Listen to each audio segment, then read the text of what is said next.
Tyler, welcome. You made tracks across the Potomac to sit down with the chief buyer, if I can call him that, at the Army. What'd you learn? Right, exactly. So I was able to go to the Pentagon. I sat down with the U.S. Army Chief of Staff, General Randy George. He's the highest ranking military official in the Army and also a member of the Joint Chiefs. And this was his first ever TV interview. And he was keen to sit down with us because he wanted to talk about this initiative he's trying to champion. It's called Transforming in Contact. And what the program looks to do is flood these select brigades with high-tech weapons, technology, and as fast as possible. And why it might be interesting to our Bloomberg audience is that he described it to me as a new way for the Army to do business. For a sense of what he means here, we have a cut for you to listen to about what he's trying to implement here at the Army.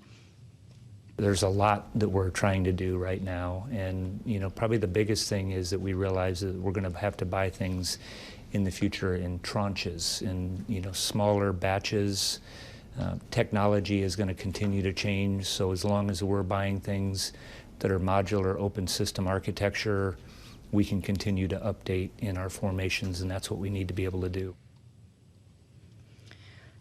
Right, so you hear him here talking about buying things in smaller batches instead of having the Army get locked into these long-term purchase orders that by the time they're fulfilled, the Army might have outdated equipment. He kept saying to me that the Army can no longer buy obsolescence, particularly when it comes to this technology. Now, this would be a much faster timeline than what the Army is used to doing. A recent Army report came out and said that on average, it takes at least 2 years for something to go through its approval, funding, regulation process just to get equipment out the door. Okay, so this is what the Army wants, but it has to buy this stuff from somewhere. So what are the people actually making this technology have to say about this? Right, exactly. So this idea of competition for these kind of more non-traditional companies keeps coming up. So he's really focused on cutting-edge technology. Think drones, electronic warfare, which hasn't really had the easiest time breaking into the defense industrial base. The defense industrial base has actually shrunk by about 40% in the last decade because some of the biggest defense primes have continued to consolidate. So part of this is that General George wants to invite in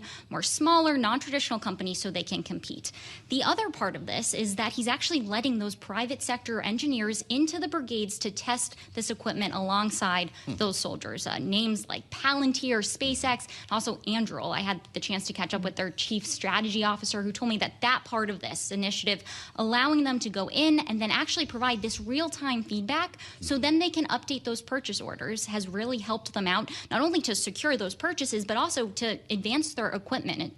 They're billing it as good for both parts here. Really interesting story. We've only got about a minute left, Tyler. Have we heard from the big defense contractors, the Northrops, Boeings, Lockheeds of the world on this? Is this good for them or not? Right. So this initiative is primarily geared towards the more high-tech companies. But I will say that I heard this described as this culture change. And I asked the general about it because I spoke to many national security experts going into this story who said that he has his work cut out for him, right? Because the Pentagon is not used to doing business this way, but he says that he's trying to get everybody on board, whether that is those big defense primes and opportunities for them to contribute to this initiative in the future, or Congress, which also has oversight over how this program is working. I can tell you that so far the Army has worked with about 24 of these companies as part of this program, but it's more these non-traditional tech companies that we're seeing.